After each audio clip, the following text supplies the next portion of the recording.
আসসালামু আলাইকুম রহমতুল্লাহি ওয়া বারাকাতুহু। সুপ্রিয় সম্মানিত দর্শক শ্রোতা, আশা করি মহান রব্বুল আলামিনের দয়ায় আপনারা সকলেই ভালো আছেন। সুপ্রিয় সম্মানিত দর্শক শ্রোতা, আজকে হজরত আবু হুরায়রা রাদিয়াল্লাহু তাআলা আনহু থেকে একটি ঘটনা বর্ণনা করব। ঘটনার শিরোনাম হচ্ছে আত্মীয়দের সঙ্গে সুসম্পর্ক। চলুন ঘটনাটি শোনা যাক। একদা হজরত আবু হুরায়রা রাদিয়াল্লাহু তাআলা আনহু কোনো এক মজলিসে উপস্থিত হলেন। তিনি উপস্থিত লোকদের উদ্দেশ্যে বললেন, আমাদের মধ্যে যে ব্যক্তি তার নিকটাত্মীয়ের সঙ্গে সম্পর্ক ছিন্ন করেছ, সে এই মুহূর্তে গিয়ে সম্পর্ক কায়েম করে এসো। এ কথা শুনে কেউ বৈঠক থেকে উঠল না।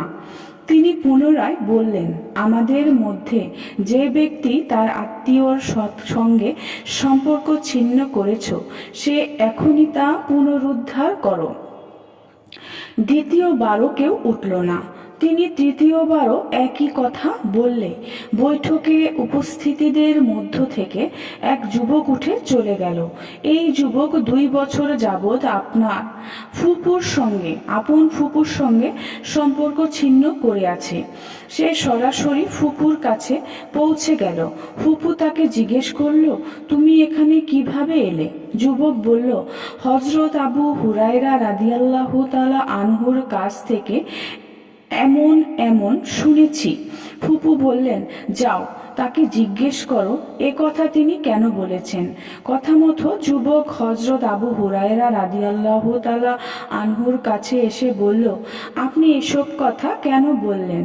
হজরত আবু হুরায়রা রাদিয়াল্লাহু তাআলা আনহু বললেন, আমি আল্লাহর রাসূল সাল্লাল্লাহু আলাইহি ওয়াসাল্লামকে এই কথা বলতে শুনেছি যে প্রতি বৃহস্পতিবারে বনি আদমের সমুদয় আমল আল্লাহ পাকের দরবারে উপস্থিত করা হয়।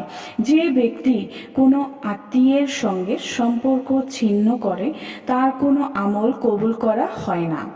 হজরত আবু হুরায়রা রাদিয়াল্লাহু তাআলা আনহুকে আল্লাহর রাসূল সাল্লাল্লাহু আলাইহি ওয়াসাল্লাম দিবানিশি আপন সান্নিধ্যে রেখে এমন উদাহরণ তুল্য মুমিন বান্দা হিসেবে তৈরি করে গেলেন যে তিনি প্রত্যেকটি কাজকর্মে আল্লাহর রাসূল সাল্লাল্লাহু আলাইহি ওয়াসাল্লামের আদর্শের অনুকরণ করতেন।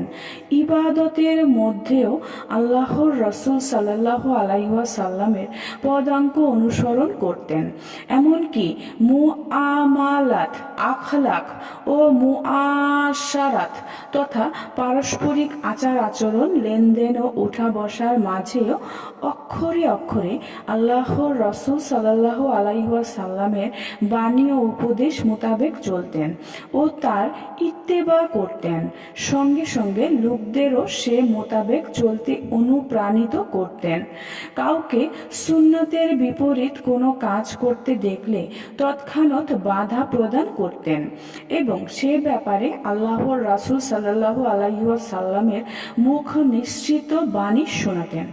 সুপ্রিয় সম্মানিত দর্শক শ্রোতা, আজকের ঘটনাটি এই পর্যন্তই।